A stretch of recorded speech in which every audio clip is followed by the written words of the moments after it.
Hello there, my name is Martin Henley. This is the Effective Marketing Content Extravaganza. And if you've spent a second here, you will know that I'm on a mission to give you everything you need to be successful in your business, providing, of course, what you need to be successful in your business is to know more about and be more effective in implementing your sales and marketing. So I'm here giving you everything I know about sales and marketing. I pull in anyone I can find with experience of sales and marketing that they can share with you. And every other Wednesday, although we have missed a Wednesday because poor Mel has had COVID twice, we bring you the marketing news. So what we do is we look at what's going on in the world of marketing, and then we speculate wildly about how this might affect us in our daily lives. So with us is our superstar special guest, recovering from 2 bouts of COVID. It's the concierge of co-creation at Crazy Might Work. It's Melanie Farmer. Hello, I'm alive. You are alive, and you are almost functioning well. Are you almost functioning well? No, I would say 70%. 70% is good. Well, you're looking sharp. Yeah. Thank you. Getting there. Getting there. I think it's the spring sunshine. Get out and get some spring sunshine. That will do you a lot of good. It's very nice. It's 24 here in Sydney, so that's nice. And not raining. Finally, it only took 6 months to stop. Okay. Good. That's good. I'm glad. I'm happy for you that it's not raining. And I'm happy that you are enjoying a beautiful Australian springtime. We have to go fast today because we've only got 45 minutes. I don't think there's a time for a brag. Well, apart from we've launched our podcast since we spoke and we've launched our newsletter since we spoke. Okay, so fantastic. That's a great brag. What have I done? We think we're a bit crazy doing that, but there you are. It's happening. I don't think you're crazy. I think podcasting might be, I absolutely 100% think that this is the most effective marketing I've ever done in my business in the 17 years that I've been marketing my business. So I don't think that's crazy at all. I think that's a perfectly sensible thing to do. And it's already working, you're telling me. So yeah, your inspiration, by the way. So we've secretly, everyone, I'm getting free advice from Martin every 5 minutes. So I'm very grateful. But free advice from me isn't available to everyone. Everyone knows this is a fantastic deal because every other week Mel comes and spends an hour with me to talk about the news. And we do spend, 5, 10, 15 minutes maybe talking about what's going on for her. Super cool. My boast is I got a new microphone, so hopefully I'm sounding a little bit better. I don't think I've achieved anything else. I did buy my macro lens, actually, so I am starting to take pictures of tiny things. I did say I was going to, and I have. So that's my boast. Okay, good. The news. What do you want to talk about, Melanie Farmer? The passing of Her Majesty the Queen and how brands are responding to that, which is getting mixed results and having, mixed reviews and all of that. And the second one was Patagonia and how they decided, Yvon Chouinard, if I'm getting that correct, decided to give away his $3 billion empire of Patagonia. And what I love is that his strapline is "Earth is now our only shareholder." So all of their profits and so forth going towards saving the planet initiative. So it's quite an interesting story that's been picked up a lot in various places. Beautiful. And I've got a story, ghosted by Meta, businesses losing out from Facebook's communication stonewall. So that's the first thing that I want to talk about. This is happening in your part of the world. This is happening, I think, somewhere in New South Wales. I'm not sure. We can check. And then the other thing I want to talk about is not a story, but it's very closely connected to what goes on here, which is Google, what's going on with Google and the Google share price, and my very recent experience of trying to engage with Google. So those are the two things that I want to talk about. Mine are two whinges, to be honest with you. So I think we should go with yours because yours sound much more meaningful. Or maybe we'll do, obviously, the huge news is the passing of Her Majesty the Queen and how brands are responding. Tell us what's going on. Yeah, so look, I can send you the link to the story that I have found, if you like, or the title. Okay. But if that would be helpful. But I think that what's interesting is, it's very Britain-centric in terms of how this is impacting. Yes. and right, because of course that's where the funeral is. But I thought it was interesting with one of the major advertising agencies has chosen to blank all of their posters along the funeral route, for example, during the day, the 19th of September, which is today. which is And today. so they, well, it will be in 10 hours because that we're ahead of England. Um, so yeah, they've chosen to sort of silence all advertising along the funeral route. But I guess more importantly, most of the major stores, supermarkets, even home deliveries, etc., from those places have chosen to close their doors for 24 hours, and or at least for a full trading day. And then, but the pubs are staying open, which is very British. But I suppose that what it is so that those who are going to the pub to watch the funeral on TV are able to go and do that together.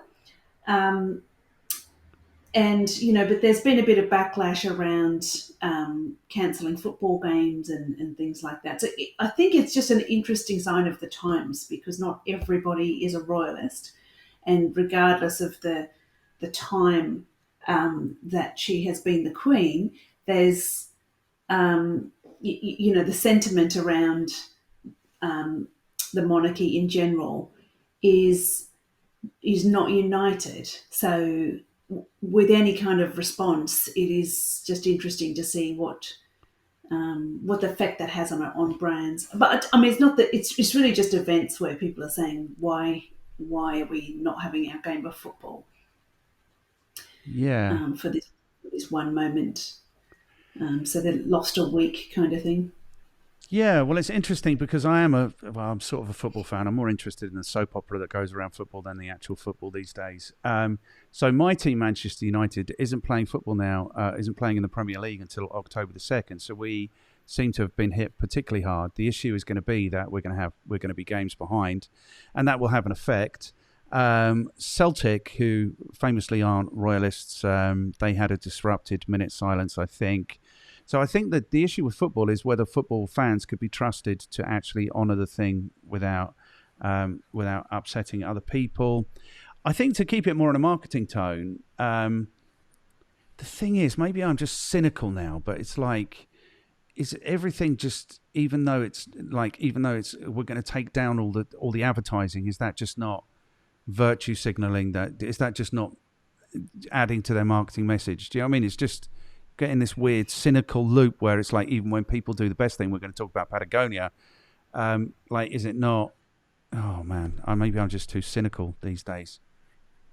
Yeah, and in fact, if I'm reading this story, it is there's advice about treading carefully in response, Yeah. and very mixed feelings. I mean, there's a weird thing that happened with centre parks, which for those who don't know what that is, it's basically holiday resorts for families, like caravan parks and sort of thing.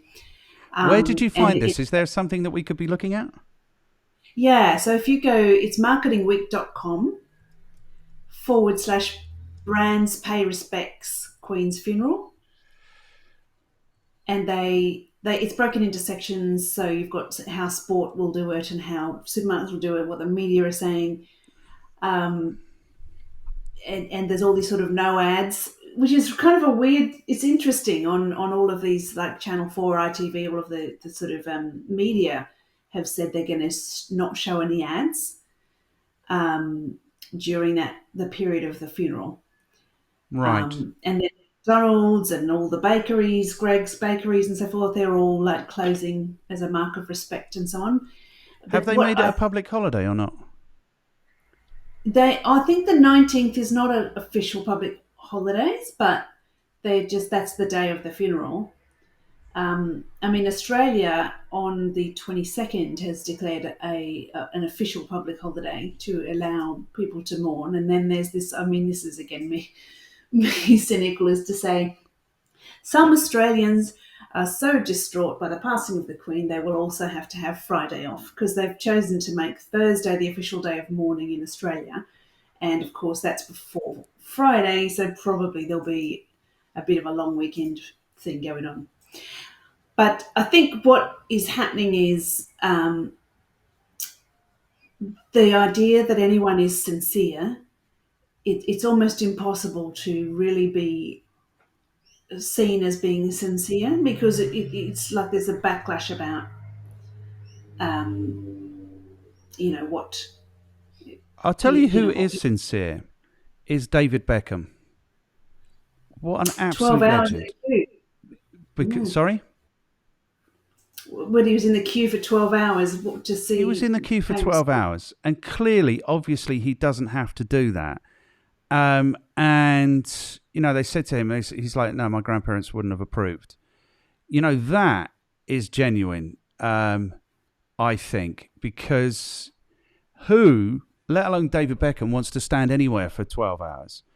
And then you start thinking about how was it for him standing there for 12 hours and how did he engage with the people around him? Was he allowed to be like happy and joking? Was it, so that is genuine. Like if someone who doesn't have to takes 12 hours to stand and wait to pay their respects, that is genuine. That is genuine. Well, and Theresa May, the former Prime Minister of the UK, so she was 14 hours in that queue. Yeah.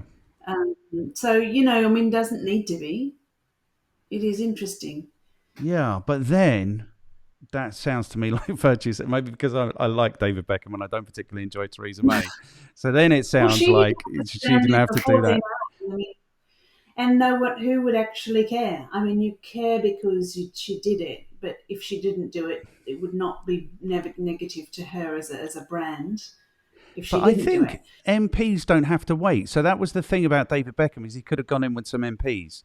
Like each MP gets to take 4 people. So he was invited to do that and he declined. But Theresa May is an MP, so she didn't have to wait. And so I don't know. The thing is, I I think don't what know you're... if she is an MP anymore, is she? I don't know. But either way, I think she chose to wait with everybody else. So, Yeah. but I think that side of things is kind of interesting in itself. Is this idea that everybody wants to see the coffin or whatever they want to, But it's like the whole of Britain is doing this pilgrimage, and and beyond. There's people coming in from overseas to do this. So I do wonder how long they're going to allow this to go on for. And then there's a lot being made of all the walkarounds which are happening with Harry and Meghan coming in and the Fab Four walking around and how that is all very staged, of course, but the reactions to every tiny little incident in a crowd and so forth. But I think it's like with the brands, it's a tough decision because if you whatever you do, it's going to potentially look insincere because everybody's doing it. Um, but I agree with you. I think that the David Beckham story, he that is personally an investment of his time, which is a lot more meaningful than putting out a statement and Yes. enjoying not queuing at all. Yeah, 100%. And the thing is, I suppose everyone's loyalties could be not loyalties, priorities could be split. Like, are you genuinely like so? They're giving as the staff the time off to mourn, Yeah. and the supermarkets are closing to give people the opportunity to mourn. Well, do they really want to mourn, or do they really just want a day off? Do you know what I mean? It's like that. That's the clearly the. I don't know. I really don't know. Someone, friend of the show, Steve Bustin, is like a PR guy, and he put out a really cool message on LinkedIn saying, look, the temptation is that you're going to pile in and you're going to get some attention for doing something. Don't do that. Like check what the posts that you've got scheduled. Make sure nothing's going to make you look like a dick, and don't try and leverage this for kind of more awareness or whatever. So, but then it occurred to me that he was also leveraging it for a bit of awareness. Do you know what I mean? Lots of people liked his post. It's like, the thing is, what do you do anymore? Like, we're going to get to Patagonia. Can you even give away a multi-billion-dollar business and it not be, benefit your marketing in some way? It's a bit messy. Should we talk about Patagonia? Shall we talk about? Well, let's do one of yours, one of mine, one of yours. So Let's do it. can we talk about this thing, which is a thing I found? It's a bit close to you, which is interesting. In fact, we might just be able to bury both of mine really quickly, and then we'll get to a more interesting Patagonia story, because that is kind of like a feel-good thing. So the headline here, ghosted by Meta, businesses losing out from Facebook's communication stonewall.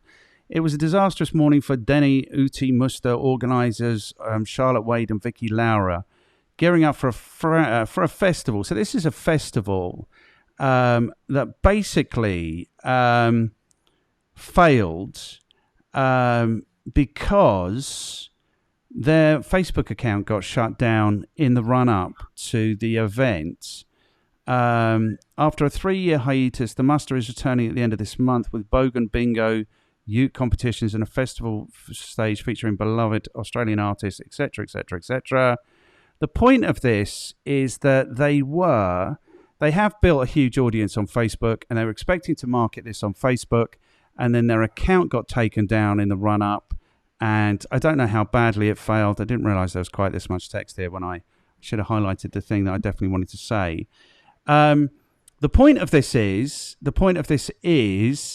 this is just one for instance, but this just is a ridiculous example of the risk that marketing your business through Facebook represents, which is and the complete lack of reliability of these platforms. Because their event, they had hundreds of thousands of followers on this event. They get 30,000 people there a year normally when it happens. Now they've got no way of talking to people. So that's kind of the point I want to make. And the point I want to make is that there's no one you can phone at Facebook and say, look, this is what's going on. This is our situation. Because Facebook reportedly made $46 billion last year, but can't invest $1 billion of that in putting together like a customer service, even if it's just for businesses. You know, businesses have spent a lot of money with them. Businesses are the only people who spend any money with them, and they can't put together a customer service so that they can actually hear people and find out what the actual situation is and respond to it. And it strikes me, let's bundle in the Google thing, because it's the same deal, is I've just invested not a minuscule amount of money, but some money in advertising this YouTube channel through YouTube. I've got zero value from it. I wasn't particularly concerned, because the way my experience of working with Google is always like paid search is the one thing you can talk to them about. I'll do it wrong. I'll phone them up. They'll tell me how to do it right, and then I'll do it and I'll get some value. Well, it hasn't worked like that, because I phoned them up and they eventually admitted that they weren't interested in the success of my campaigns at all. They just wanted me to be spending more money.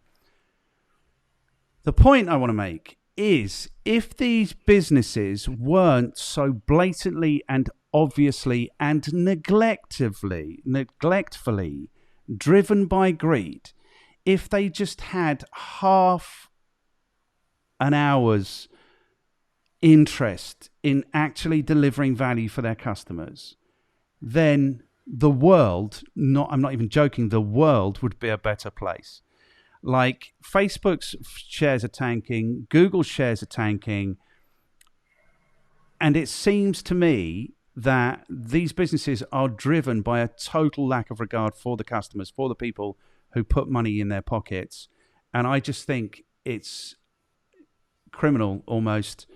Here's what I really think is, now we're heading into recession, people are going to need customers, you know, and Facebook, without a shadow of a doubt, and Google, without a shadow of a doubt, could be delivering customers in a valuable, cost-effective way if they weren't so hell-bent on just wrenching every cent out of every single person and not giving a shit about the value that they deliver or otherwise. So it is a bit of a whine. It is a bit of a whinge. What do you think? I wonder what's going to happen, because you do get company life cycles where a company launches, everyone's excited, it grows, and we love them, and then they decline. So every company on earth has a company life cycle. Companies don't last forever, but the oldest company in the world is a small family cafe somewhere in Nepal. That's the oldest company in the world. Hewlett Packard 1900, so that's pretty old, and they're reinventing themselves. So I do wonder though about Google, Facebook, these other monoliths that you do get to a certain size and then start declining. And that happened to GE, who pivoted, but reinvented themselves and started breaking, which is Jack Welch's strategy of breaking up into a lot more smaller pieces. Is it that a certain size you stop being able to listen to your customers because you're trapped in some kind of bubble? I don't know, but it is a pattern.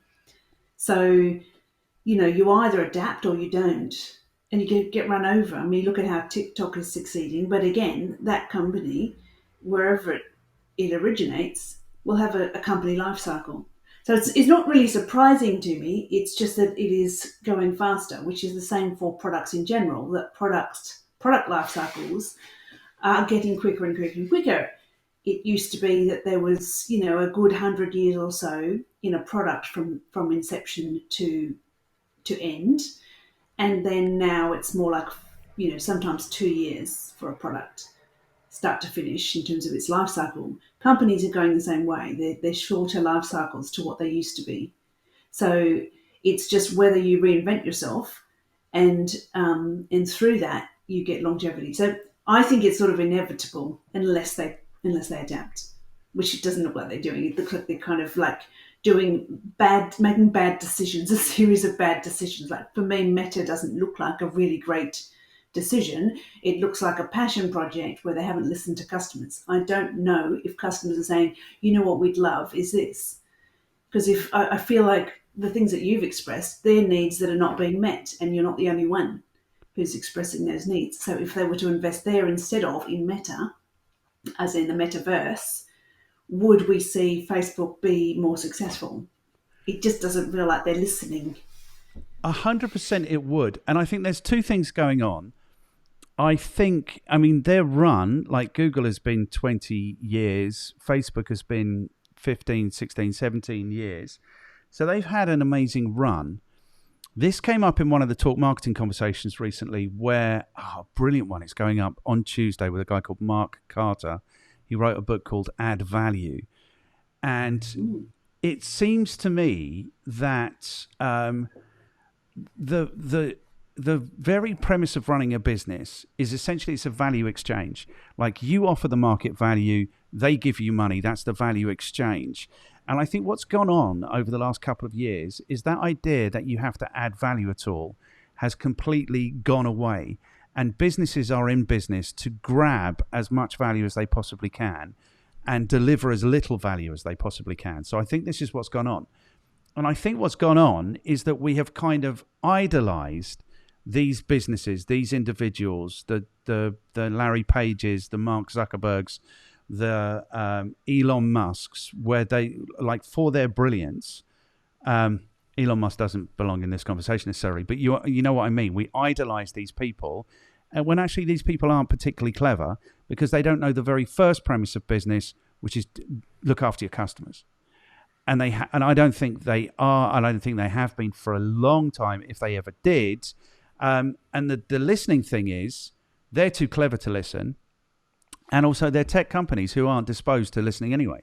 The idea has been allowed to dominate that these businesses know better than us, their customers, their markets, their audiences. And I just think it's appalling. I mean, actually, this poor girl, I got her to admit that she wasn't interested. She was only interested in me spending more money. And my issue hasn't been resolved. I just wanted it to work. I am argumentative, I am challenging, I am whatever, but only on the basis that I wanted it to work. Like literally, if this works, I will do it all day, every day. And it doesn't work, so they've lost a customer in me. The question is, I'm probably a bit sharper. I've done this for the last 20 years. I kind of have I know that when you start dancing with Google, it's going to get messy. I know that. How many people are only finding out maybe now that things are getting difficult, that they're actually not getting any value from these organizations, And is that why the performance is going down the toilet? I suspect it is. I suspect it is. That's that's what I want to say is, if you're in business and you're delivering value for your customers, you will be in business forever. If you're in business and you've got no interest in delivering value for your customers, good luck. It's going to be over at some point. Like, you might get 15, 16, 17 years like Facebook, or 20 years like Google, and it's not over for them yet, but it's looking pretty unpleasant for Mark Zuckerberg in particular. He's got a whole raft of horrible things going on. That's what I want to say. Deliver value. Do you know what I mean? Just do that if you want to be in business, and the market will give you that in return. I have to say, when I experience a brand giving me value, it's noticeable because it's not every day. And one of the recent examples of that is Toyota, where I'm in the market for a hybrid, but my experience at the dealership was incredible. They talked me down from buying a particular model and said, actually, if you wait a bit, you'll get one for half the price that does more. And so, you'll be overpaying at the moment for this model because they're in short supply, but this other one, etc., etc. But they kind of went through, they listened, they asked me, what are you using this car for? So you want to go camping? Great. You want this, you want that. So they listened and asked lots of questions, and then said, I think this one, you won't need this. You'll be fine with this. In fact, it's better for these 5 reasons. And it wasn't to say you can't get the other one, but they just sat down and listened, and they just looked at all these different factors, and they were right. So I felt like I wasn't rushed, I wasn't pressured, and they've got me test driving 5 different things and said, just see, go. And they were like, go off, drive up a hill, don't just drive around the motorway. Test it up and down hills and try parking it and things, because then you'll really know. So they were really encouraging me to just take it off for 2 hours and come back each time. So it was unusual. I haven't had that experience very often with any brand where they're just taking their time and don't just flog you the first thing that you walk in. And here you are telling the world about that great experience. Like, this is the stupidity. This is what astounds me, is the stupidity of any business that doesn't, it doesn't astound me. Maybe people don't really understand this, but when people have been lauded the way, or businesses have been lauded the way Google has and Facebook has, it transpires that they don't understand that a happy customer is the cornerstone of their business. They don't understand the value. Like me, if I get good service, I will not shut up about it. Like, I was at a barbecue at the weekend, and I almost managed to sell this guy a pair of speakers, because I bought them and they're amazing, and he doesn't have decent speakers. And I sold him on this podcast and that podcast and Ethiopian jazz. And like, when something's good, I will not shut up about it. And that is free marketing. Do you know what I mean? But these businesses, Google, Facebook, are showing zero respect for their customers. And, I think I say this every time, they are seeing their arse. And it's good that they are, because the amount of value that they have taken out of my industry, the sales and marketing industry, over the last 20 years is insane, and the amount of the value that they've delivered doesn't even compare. It's almost like in the first instance, they were delivering value by accident. And then what they've done for 20 years is just turn the screw and turn the screw and turn the screw, to the point where, they don't have people that, like, just show me how to make my campaign work. You're already making a great margin. Like, if it works, I'll invest more and I'll invest more and invest more until it stops making sense for me to invest. And that's perfect.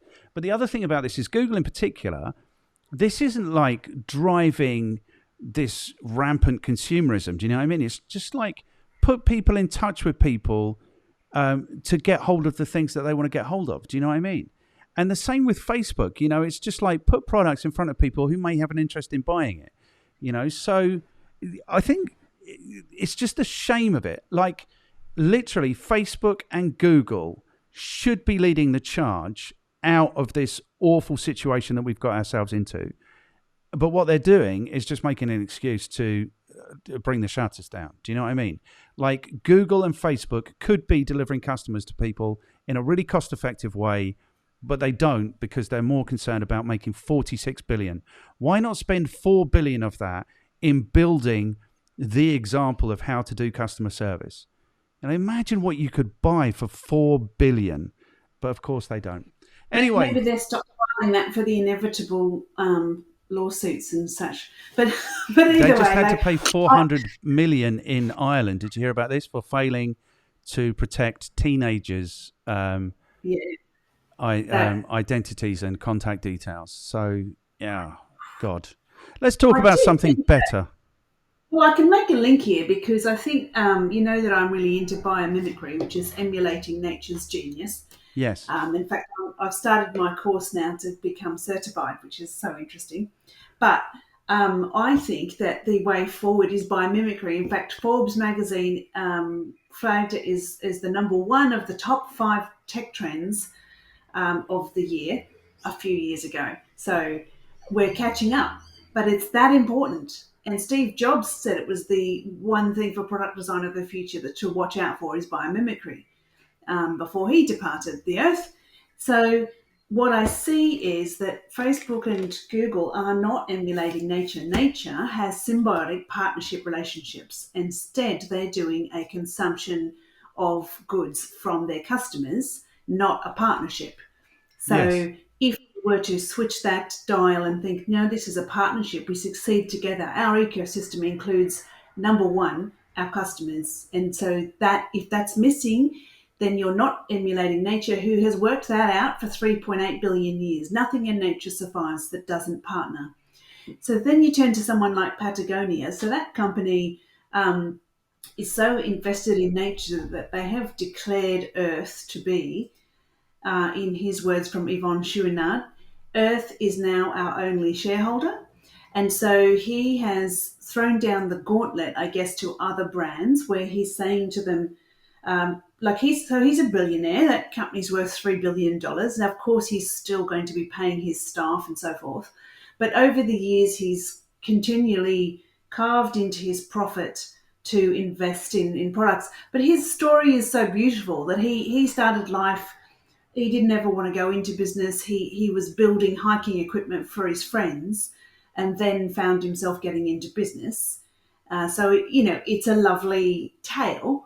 But now it's a not-for-profit, effectively. So he still, of course, will have to pay for, operating the company, but no longer is he having profit. And so it's the sort of final chapter, I guess. And he's 83 now, and he's putting all profits in perpetuity to save our home planet. I love that language, save our home planet.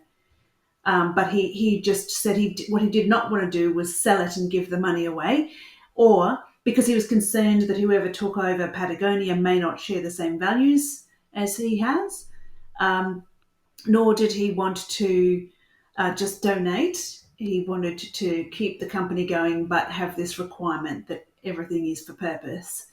All profit is going towards really a sort of distributing to help fight the environmental crisis. And, it has got a lot of attention. It's coming across as sincere. There's a lot of positive reactions to this. And, it's everywhere where I look where this story is being told, it's very much his story, how he started and all of that to build, I suppose, the credibility of this decision, as opposed to who's this guy when he's at home and he's just suddenly decided to do this. But he's been doing that brand's sort of known for being quite environmental. It's kind of been fairly innovative in that space for some time. So it's not off-brand that it would suddenly do this. No. I think it's interesting because let's get the cynical thing out of the way. It's really great marketing. They've got column inches all over the world. It's really great marketing. So, but also to me, it doesn't feel like this is happening for the sake of marketing. They've literally given away 98% of the company. So 98% of the profits now will go to environmental causes. what I like is they're talking about the environmental crisis. They're not talking about climate change or climate crisis, because for me, it seems that there are more immediate issues like air pollution, water pollution, which are killing millions of people every year. So personally, I kind of hope that they're aware of that and they're investing in those kinds of areas. The thing that interests me is the way they're kind of depicting this guy as the eccentric billionaire, and he's always been a little bit crazy. He is 83, so to be fair, he's not going to be short of fag money now between the time when he's not. Do you know what I mean? It's like it is the very end. It's a beautiful story. Like wherever you stand on climate change and those things, you cannot help but respect the guy's conviction, commitment. He's actually doing it. To Anita Roddick, who was the founder of the Body Shop, and the Body Shop being beauty without cruelty, so makeup that's not tested on animals. She sold Body Shop to L'Oreal when she was nearing death. So she was very unwell and, getting on in years. So her last chapter was to sell the Body Shop to L'Oreal. L'Oreal is not known for beauty without cruelty by any measure. She required that they adhere to the values for the brand of the Body Shop. However, you've got to ask yourself, what kind of a decision is that? And so I think that was very confusing for buyers of the Body Shop products. Whereas Patagonia, he's been quite environmental from day one. That brand has always been looking for ways to reduce, reuse, recycle. So, I mean, saying that she was as well, but this feels like a more appropriate final chapter as brands go. And I don't know what pressures Anita was under in her last months. And she certainly, what her intention was to have longevity for her brand. But I do like how they've framed all of this. Yeah, as you say, there's great photography, lovely story. It's very... they're not sort of putting him in some billionaire. He looks like he's in a bush hut wearing, clothes that you'd wear if you were going to go hiking. So he doesn't look like what you'd imagine a billionaire. But a beautiful, letter and so forth. And they've been going 50 years. So... Yeah, the thing is, I think about Anita Roddick is that it was, like you say, it was beauty without cruelty. That was the thing. So it was very, what's the word for this? Purposeful. Values-driven, purposeful. And then people did. But the thing is, if you are, like she knew she was going to die, did she? And then she decided to sell it to L'Oreal. I think this is the trouble with where we are in the world now, is that you can, for however long she ran the business, she was 64 when she died, ran a very purposeful, values-driven business. But when you die, what do you do? Do you know what I mean? It's like you're actually going to die. Like, do you then secure the well-being of your family and everyone you care about forever? Do you know what I mean? It's like... So it seems a little bit harsh to me that you can, and people did change their opinion of her on the basis of that decision. I don't know. This guy, there's another article, because actually he's 83. He's not really giving away much, is he? I'm sure he's got plenty in the bank. What he's doing is giving away the inheritances. So I've just found another one here. Meet the children. Meet the mysterious Patagonia heirs who give away their billion-dollar fortune, because it is them who are giving it away. And what they're saying in this article is that nobody really wanted it. So, maybe, I'm sure they've also got plenty in the bank. Here's what, beyond the cynicism, this is what frazzles my mind, and this is what makes this such a cool story, is the fact that it's enough.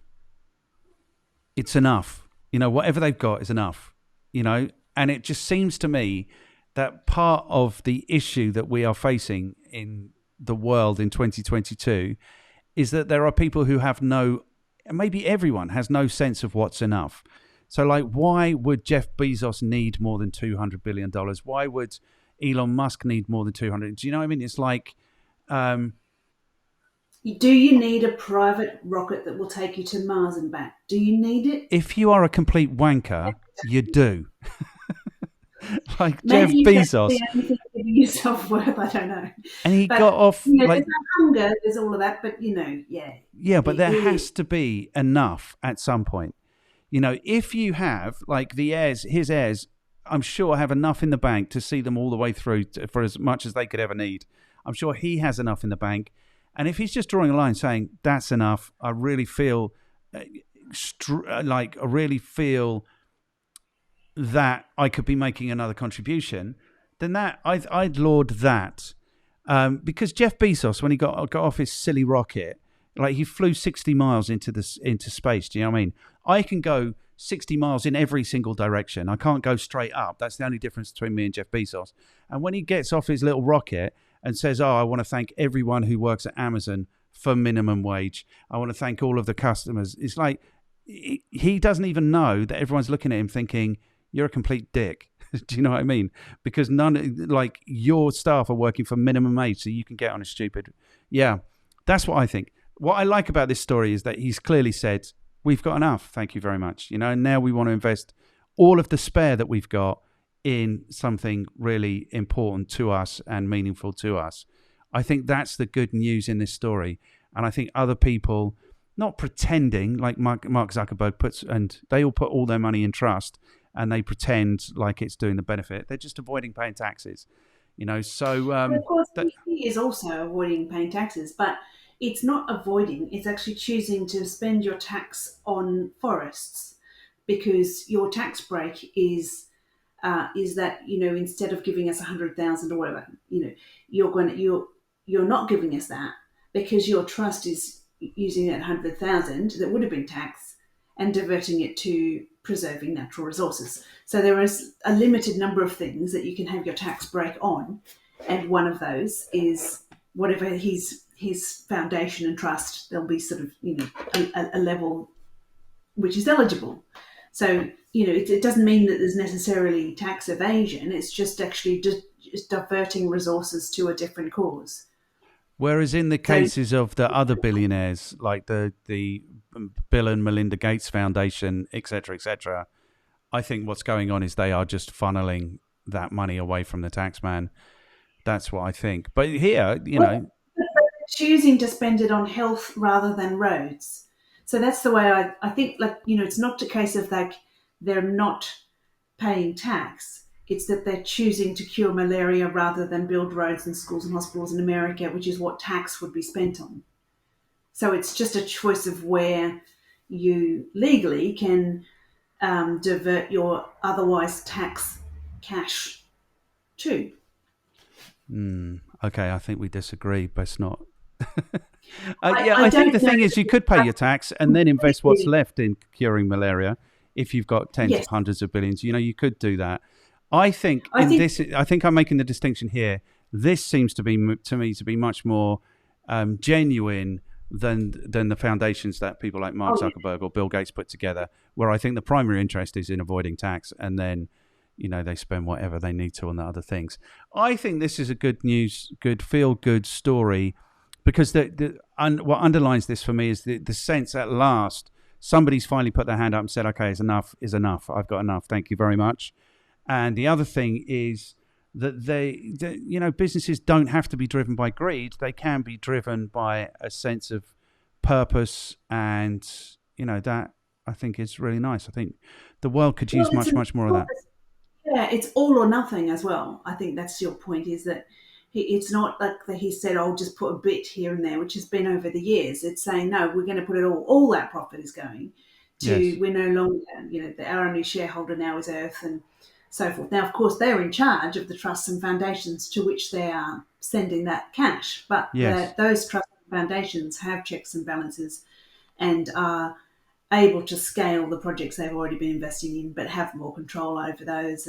If you work for Patagonia, then as a staff member, you're going to probably feel pretty happy about this direction. Yep. And anyone who's deciding, should I buy outdoor clothing from these 5 places, I'm going to probably favour Patagonia.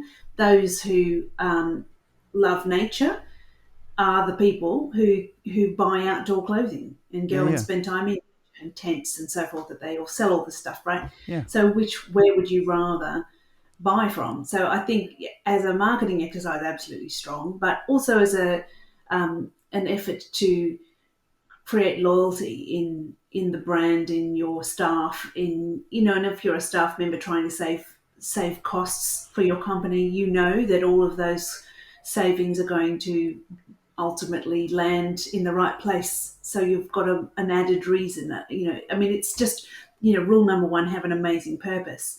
And so that's what it feels like. So I love that about it. And it's nice to see that it's been received that way. And he frames it in his speeches as he's throwing down a challenge that, we're not doing enough and we need to all do this. So I like the way that he said that, I'm Yes. throwing down a challenge here for everyone else to follow.